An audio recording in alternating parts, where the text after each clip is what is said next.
இயேசுவில் அன்பார்ந்தவர்களே, உமது நம்பிக்கை பெரிது, நீர் விரும்பியவாறே உமக்கு நிகழட்டும் என்று ஆண்டவருடைய இறைவார்த்தை சுட்டி காட்டுகிறது. எனவே பல்வேறு விதமான ஏக்கங்களோடு நாம் ஆண்டவருடைய பீடத்திற்கு வந்திருக்கின்றோம். எனவே நீர் விரும்பியவாறு உமக்கு நிகழட்டும் என்று சொல்லுகின்றார். எத்தனையோ ஏக்கங்களோடு நீங்களும் வந்திருப்பீங்க, அப்படிதானே? ஏக்கங்களோடு வந்திருக்கீங்களா, அல்லது சும்மா ஏதோ ஞாயிற்றுக்கிழமை பூசைக்கு போகணும்னு வந்திருந்தீங்களா? நீர் விரும்பியவாறு உமக்கு நிகழட்டும். எந்த ஒரு நம்பிக்கையோடு நீங்க வந்திருக்கின்றீர்களோ அந்த நம்பிக்கை எனக்கு கிடைத்து விட்டது அங்கிற மட்டும் கைதுக்கு ஹalleluya சொல்லுங்க பாப்போம். ஹalleluya.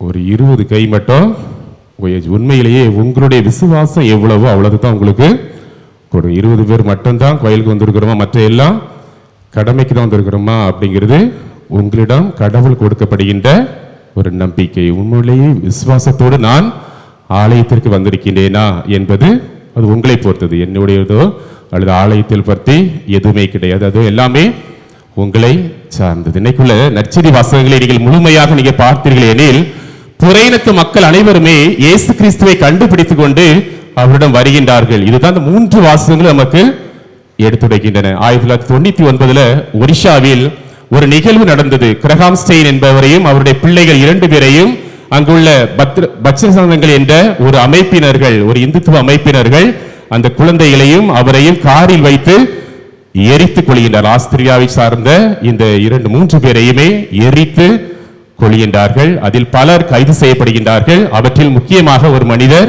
அவர் பெயர் சிக்குஹன்ஸ்டர் அப்படின்ற ஒரு மனிதர், அந்த அமைப்பை சார்ந்தவர், அவரும் கைது செய்யப்படுகின்றார். கிட்டத்தட்ட 7 ஆண்டுகள் சிறையில் அடைக்கப்படுகின்றார். அதன் பிறகு அவருடைய நன்னடத்தையின் வழியாக அவர் வெளியேற்றப்படுகின்றார், வெளியே வருகின்றார். வெளியே வந்தவுடன் அவன் செய்த முதல் செயலானது, எந்த மனிதர்களுக்கு எதிர்த்து அவன் செய்தானோ அதே மனிதரிடம் சென்று அவன் மன்னிப்பு கேட்கின்றான், திருமுழுக்கு பெறுகின்றான்.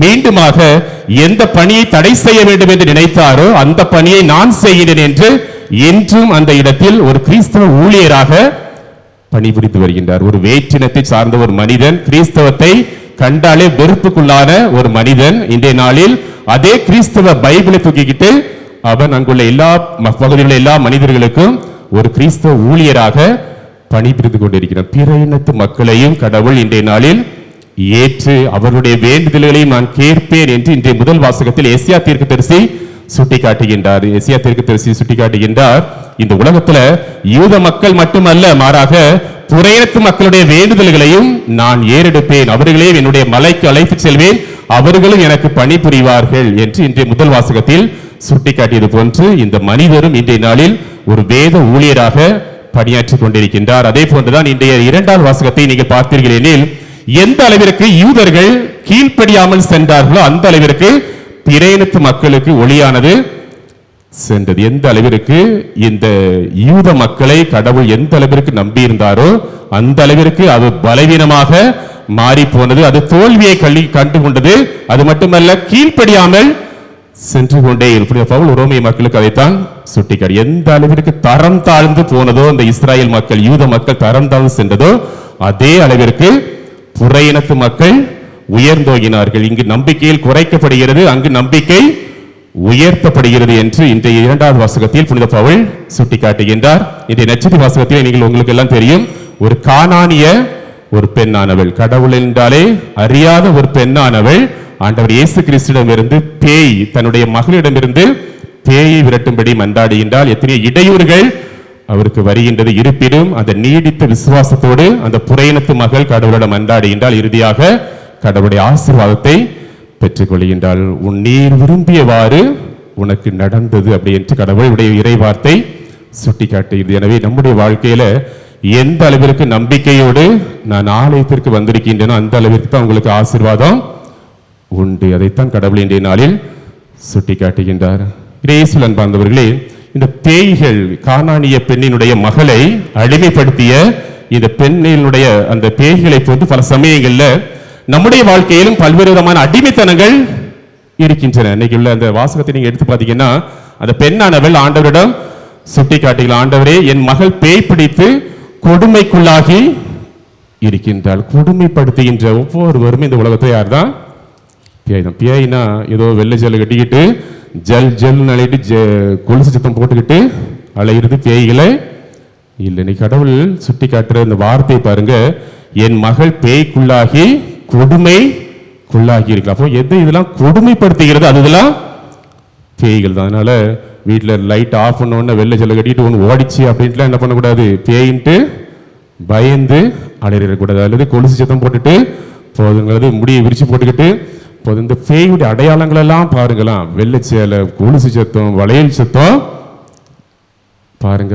சில சமயங்களில் நம்முடைய வாழ்க்கையில ஒரு பெண்களையே ஒரு குறி வைத்து தாக்குவது போன்று கொடுமைக்குள்ளாகி வைத்திருக்கிறது ஆண் சமத்துவம் என்று சொல்லப்படுகின்ற இந்த சமூகம் பல சமயங்கள். ஆனால் பல சமயங்கள்ல நம்முடைய வாழ்க்கையில இது ஒரு பேய் என்ற ஒரு நிலையை நம்ம எண்ணிக்கொள்ளாம அதற்கு பிறகு வருகின்ற அந்த எண்ணங்களை நான் பார்க்கிறேன். எது பேயினா என்னது என்று நம்முடைய வாழ்க்கையில சிந்தித்து பார்ப்பதற்கும் கடவுள் நம்மை அழைப்பு விடுக்கின்றார். எல்லாருடையும் பேய்கள் இருக்கத்தான்.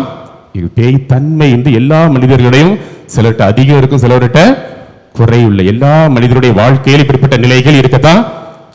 FCRA அப்படின்ட்டு இன்றைய மத்திய அரசாங்கம் ஒரு சட்டத்தை கொண்டு வருது. கிறிஸ்தவர்களை ஒடுக்கி அவர்கள் வைத்திருக்கின்ற உரிமை சொத்துக்கள் அனைத்தையுமே பறித்துக் கொள்ள வேண்டிய, ஏன்னா வெளிநாட்டில் நிறைய நிதி வாங்கி இங்குள்ள மக்களை மதம் மாற்றுகின்றார்கள் அப்படின்ட்டு ஏதாவது ஒரு சின்ன கேஸ் போட்டாலும் போதும் இங்குள்ள அத்தனை கோயில்கள் ஆலயங்கள் எல்லாத்தையுமே அவன் எடுத்துக்கலாம். அப்போ அப்படிப்பட்ட ஒரு கொடுமைக்கு உள்ளாக்குகின்ற ஒரு சட்டத்தை கொண்டு வருகிற ஒவ்வொன்றும் ஒரு தீமையின் வடிவம் அப்படின்ட்டு நம்ம நினைக்கணும். பேயின்னா உடனே பேய் பிடிச்சிட்டு ஆடுறாங்க அப்படிப்பட்ட ஒரு எண்ணத்தை கடவுள் இன்றைய நாளில் உங்ககிட்ட சொல்லல. ஒவ்வொரு சட்டங்கள் வழியாகவும் இந்த தீமையான ஆவியின் சட்டம் நம்மளை அடக்கி ஆள்கின்ற ஒவ்வொன்றுமே ஒரு பேய் சட்டம் என்பதை நம்ம உணரணும். ஒரு 2-3 நாட்களுக்கு முன்பாக கூட கோவையில அமுதன் என்ற ஒரு பையனை என்ன பண்றாங்க? கொலை செய்யறாங்க. தெரியுமா தெரியாதா? தெரியும். அப்படித்தானே? எதற்கு கொலை செய்யறாங்க? அங்குள்ள பசங்களை அடிச்சு கொள்றாங்க. ஏன்? ஆமா, போதை இன்னும் நிறைய பசங்க வச்சிருக்கிறாங்க அப்படின்ட்டு என்ன பண்றான்? காட்டி கொடுத்ததற்காக என்ன பண்ற? கூட செஞ்ச பசங்களே என்ன பண்றாங்க? அடித்து கொலை செய்கின்ற அடிமைத்தனத்திற்கு உள்ளாக்கப்பட்டு கொலை செய்யப்படுகின்ற காலங்கள் என்று பெருகிக் கொண்டே இருக்கிறது. பேய்களுடைய சட்டங்கள் என்று மிகுதியாக வந்து கொண்டிருக்கின்ற ஒரு காலங்களாக இருக்கின்றன. எனவே நம்முடைய வாழ்க்கையில் பல சமயங்களில் போதை பழக்க வழக்கங்களுக்கு அடிமையாகி இருக்கின்றது. அடிமைப்படுத்துகின்ற இந்த இதுவும் ஒரு பேய், ஒரு தீமையினுடைய ஆதிக்கம் என்பதை நம்முடைய வாழ்க்கையில மறந்துடக்கூடாது. ஏதோ நம்ம சூழ்நிலையில சமூகம் அப்படின்ட்டு நம்ம பார்க்கலாம். இன்னும் நம்முடைய குடும்பத்துல கூட நிறைய பேய்கள் இருக்கதா. கணவன் மனைவியாக இருந்தாலும் ஏதோ திருமணம் செஞ்சு வச்சுட்டாங்க அப்படின்ட்டு நிறைய குடும்பங்கள் ஏதோ சமுதாயத்திற்கு பயப்பட்டு அடிமைத்தனத்திலே வாழ்ந்து வருகிற நிறைய குடும்பங்கள் பேயின் பிடிக்கல இருக்குது. சந்தேக பேய்கள் என நிறைய கணவன்மார்கள் மனைவிமார்களுடைய சந்தேக பேய்கள் அடிமைக்குள்ளாக்கியே வைத்துக் கொண்டிருக்கின்ற ஒவ்வொரு குடும்பமும் பேயின் பிடியில் வைத்திருக்கின்ற குடும்பங்கள் என்பதை மறந்துவிட. சில குடும்பத்தில் போன நாய பேய எருமை அப்படின்ட்டு மனைவி கணவனை திட்டுகின்ற மனிதர்கள் நிறைய இருக்கிறார். கணவனை நாய பேயன் திட்டுற மனைவிமார்கள். ஆண்டவர் புனித பவுல் வழியா சொல்லுவாரு, கணவன் தான் உனக்கு தலையா இருக்கின்றான், அவன் தான் குடும்பத்தின் தலைவன் அப்படின்ட்டு எபேசியர் 5 சொல்றாரு. அப்ப நீ திட்டுற அந்த நாய் பேயெல்லாம் எருமெல்லாம் யாரு தான்? இயேசு கிறிஸ்து தான். நீ திட்டு எல்லாருக்கும் யார் தான் போது? இயேசுவை தான் பிடிச்சிட்டு. கொடுமைக்குள்ளாக்கப்பட்ட கணவர். சில சமயங்கள்ல மனைவிமார்களும் சில சமயங்கள்ல கொடுமைக்குள்ளைக்கு சில குடும்பங்கள்ல பார்த்தாச்சுன்னா குடி போதையில வாழ்ந்து வருகின்ற இப்படிப்பட்ட அடிமைத்தனத்தில் வாழ்ந்து வருகின்ற பெண்கள்லாம் தெய்வங்கள். அப்படிப்பட்ட பெண்கள், கொடுமைக்குள்ளாக்கப்பட்ட பெண்கள் வாழ்ந்து கொண்டிருக்கிறப்ப நிறைய நம்முடைய வாழ்க்கையில பேய் என்பது ஏதோ ஒரு சாதாரண ஒரு நிலை அல்ல, மாறாக சில சமயங்கள் நம்முடைய வாழ்க்கையில நாம் அனுபவிக்கின்ற ஒவ்வொரு கொடுமைக்குள்ளாக்கப்படுகின்ற எதையெல்லாம் உங்களுடைய வாழ்க்கையில் அடிமைப்படுத்துகின்றதோ அதை எல்லாமே ஒவ்வொரு பேய் என்று சுட்டி காட்டுகிறேன். நீங்க இன்னைக்குள்ள வாசகத்துக்கு நச்செய்தி வாசகத்துல 15ஆம் அதிகாரம் மத்தேயு 15:19 எடுத்து வாசிங்க. அந்த பேய்களுக்கு முன்பாக விபச்சாரம், பரத்தமை, களவு, பொய்ச்சான்று. அப்போ இந்த பேய் கதை வர்றதுக்கு முன்னாடி இந்த கானானிய பெண் ஆண்டவர் இயேசு கிறிஸ்துவை தொடுவதற்கு முன்பாகவே, அதற்கு முன்பாகவே பேயை பற்றி அந்த இறைவார்த்தை சுட்டி காட்டுகிறது. பொய் சொல்றவன், போய் பேராசைப்படுகிறவன், களவு செய்கிறவன், அது மட்டுமல்ல, இச்சையான பாவத்திலே வாழ்ந்து வருகின்ற எத்தனையோ பேய்கள் இந்த உலகத்துல இருக்கிற. ஒவ்வொரு மனிதனையும் அடிமைப்படுத்தி வைத்திருக்கின்ற ஒவ்வொன்றுமே பேய்கள். அன்னைக்கு கையில் வச்சுட்டு செல்போன் கூட ஒன்றுதான் பார்க்க போனா பேய் தானே, அப்படிதானே? வாழ்க்கையில் இன்னைக்கு நிறைய சின்ன பிள்ளைகளை பாருங்கலாம், பிறக்கிறதுக்கு முன்னாடியே செல்ல போன் தூக்கிக்கிட்டு காலை தூக்கி வச்சுக்கிட்டு பார்த்துக்கிட்டே இருக்குதுன்னா, இந்த தவளை கூட இல்லை, அது காலில் செல்ல தூக்கி வச்சுக்கிட்டு பார்த்துக்கிட்டே அடிமைப்படுத்தப்பட்ட சின்ன வயசுலேயே தாயின் வயிற்று இருக்கும் போதையே பல சமயங்களில் அடிமைப்படுத்தப்பட்ட செல்போனால அடிமைப்படுத்தப்பட்ட சில சமயங்கள் நம்முடைய குழந்தைகள் வாழ்கின்றார்கள். எனவே நம்முடைய வாழ்க்கையில இப்படிப்பட்ட பேய்களுக்கு அடிமையாக்கப்பட்ட அடிமைத்தனங்கள் நம்முடைய வாழ்க்கையில நிறைய இருக்குது. அப்ப கானானிய பெண் தன்னுடைய மகள் பேய் பிடியிலிருந்து என் மகளை குணமாக்கும் என்று ஆண்டவரிடம் மன்றாடியது போன்று இன்னைக்கு எனக்கு நிறைய இப்படிப்பட்ட அடிமைத்தனங்கள் உலகத்துல வாழ்கின்ற பொழுது நிறைய அடிமைத்தனங்கள் இருக்கு. செல்போனா இருக்கலாம், குடும்ப வாழ்க்கையில கணவன் மனைவி பிரச்சனை, சில சமயங்கள்ல பிள்ளைகள் கூட இருக்கலாம். எனக்கு 2 லட்சம் ரூபாய் செல் தரலன்னா இப்பவுமே செத்து போவேன் அப்படிங்கிற எத்தனை பிள்ளைகள் இன்னைக்கு வளர்ந்துகிட்டே இருக்கிறாங்க. 4 லட்சம் ரூபாய் வண்டி வரலன்னா இன்னைக்கு இப்பவுமே ஊரை விட்டு வெளியே ஓடிடுவேன் அப்படின்ட்டு பெற்றோர்களை அடிமைப்படுத்துகிற பிள்ளைகள் இன்னைக்கு வளர்ந்துகிட்டே இருக்கிறாங்க. இப்ப நிறைய வாழ்க்கையில நம்முடைய வாழ்க்கையில எவையெல்லாம் உன்னுடைய வாழ்க்கையில் பயமுறுத்துகிறதோ, எவையெல்லாம் உன்னுடைய உள்ளத்தை அடிமையாக்குகின்றதோ, எவையெல்லாம் நீ அடிமையாக கிடைக்கின்றதோ அது அனைத்துமே ஒரு பேய்களுடைய தன்மை என்பதை நாம் மறந்து விடக்கூடாது. அப்படிப்பட்ட தன்மையை தான் இன்னைக்கு இந்த கானானிய பெண் ஆண்டவருடைய பாதத்தில் கொண்டு வைக்கிற, என்னுடைய மகளை காப்பாற்றும் ஆண்டவரே அப்படின்ட்டு. அதனால தான் இன்னைக்கு முதல்ல எடுத்து கேட்டேன், நம்பிக்கையோடு வந்திருக்கலாம். உங்களுடைய விருப்பம் என்னதோ அதுதான் உங்களுக்கு நிகழட்டும். உங்களுடைய வாழ்க்கையில் என்னதெல்லாம் விரும்பி வந்திருக்கீங்களோ அதெல்லாம் உங்களுக்கு கண்டிப்பா நடக்கும் அப்படின்ட்டு தான் இன்னைக்கு முதல் செய்தியாக கடவுள் இறைவார்த்தையாக நமக்கு சுட்டி காட்டுகிறேன். நம்முடைய வாழ்க்கையில இப்படிப்பட்ட அந்த கானானிய பெண்ணிடமிருந்து கடவுள் பேயை ஓட்டினார். என்னுடைய வாழ்க்கையில எவை என்னை அடிமைப்படுத்துகின்றே இருக்குது. கோயில்ல கொடியேற்றணும், நான் தான் கொடியேற்றுவேன் அப்படின்ட்டுலாம் இல்லைங்க. எல்லா மக்களுமே சமமான மனிதர். இந்த உலகத்தில் வாழ்கின்ற எல்லா மனிதர்களும் கடவுளுடைய பிள்ளைகள், அந்த தாயினுடைய பிள்ளைகள் என்ற உணர்வுகள். நான் தான் பெரிய யோக்கியம் அப்படின்ட்டு கர்வத்தில் ஆடக்கூடாது. இந்த வாழ்க்கையில் ஒவ்வொன்று எப்பொழுதெல்லாம் உங்களுடைய வாழ்க்கையில கர்வங்கள் மிகுந்தோ அது எல்லாமே ஒரு பேய்த்தன்மை என்பதை நம்முடைய வாழ்க்கையில உணர்ந்து அதிலிருந்து தாழ்ச்சி கொண்ட உள்ளங்களாக வாழ்வதற்காகத்தான் கடவுள் இன்றைய நாளில் நம்மை அழைப்பு பிடிக்கிறார். எப்படி எனில் நம்முடைய வாழ்க்கையில நம்முடைய வாழ்க்கையில கானானிய பெண் எந்த அளவிற்கு கடவுளிடம் என்று ஆசி பெற்றார், அதே போன்று நான் எப்படி பெற்றுக்கொள்ள முடியும்? ஆண்டவரே, உமது பாதத்தில் அந்த பெண் எந்த அளவிற்கு ஓடி வந்து விழுந்தாரோ, எவ்வளவு இடைஞ்சல்கள் வந்தாலும் நாய் என்று கூட ஆண்டவர் சுட்டி காட்டுகின்றார். அப்படிப்பட்ட ஒரு நிலைக்கு தள்ளப்பட்டால் கூட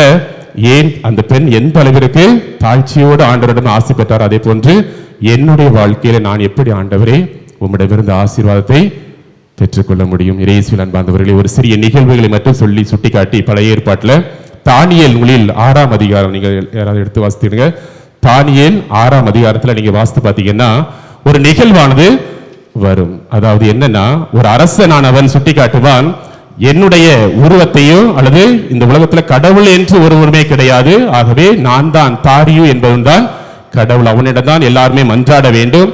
ஒருவேளை வேறு தெய்வத்தை நோக்கி அவனாவது மன்றாடினில் அவனை சிங்கத்தின் குகைக்குள் தூக்கி எறிய வேண்டும் என்று அவன் ஒரு கட்டளையிடுகின்றான். எனவே இப்படிப்பட்ட சூழ்நிலையில அந்த தானியேல் அரசர் செய்த பாருங்க 6ஆம் அதிகாரம் 10வது வசனத்தை யாராவது வசிங்க பார்ப்போம். தானியேல் 6ஆம் அதிகாரம் 10வது வசனம்.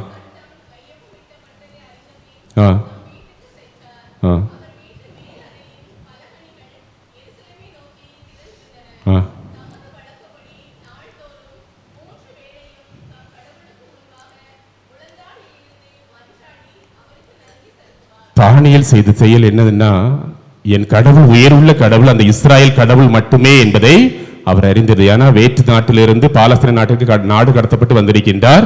இங்கு ஒரு சட்டம் இருக்கிறது. இந்த சட்டத்துல இங்குள்ள பாபிலோன் அரசன் மட்டும்தான் கடவுளாக அவனை வணங்க வேண்டும், வேறு எந்த ஒரு தெய்வத்தையும் வணங்கக்கூடாது என்ற ஒரு சட்டம் இருக்கிறது. அப்படி இருந்தும் இந்த தானியேல் மட்டும் என்ன சொல்றான், ஒவ்வொரு நாளும் மேற்கு நோக்கி கடவுளை நோக்கி முழந்தால் படியிட்டு அவரை ஆராதித்து நன்றி செலுத்திக் கொண்டிருக்கின்றான். இதை கண்ட அந்த தண்டல்காரர்கள் என்ன பண்றாங்க, அவரை பிடிச்சு கொண்டு என்ன பண்றாங்க, அந்த அரசர் முன்பாக, அரசே நீர் கொடுத்த அந்த சட்டத்திற்கு இவன் எதிர்த்து நடக்கின்றான் அப்படின்ட்டு சுட்டி காட்டுறாங்க. உடனே என்ன பண்றாங்க, தூக்கி கொண்டு சிங்கத்தின் குகையில கொண்டு போடுறாங்க. அந்த நீங்க 6ஆம் அதிகாரம் 20வது வசனத்தை நீங்க பார்த்து பார்த்தீங்கன்னா, அப்போ கூட அந்த அரசனானவன் அந்த அளவிற்கு தாவீது மேலே ஆசி வச்சிருக்கிறான். தாவீதே, உன்னுடைய கடவுள் உன்னை காப்பார். வாசிங்க இப்ப 20ஆம் வசனத்தை.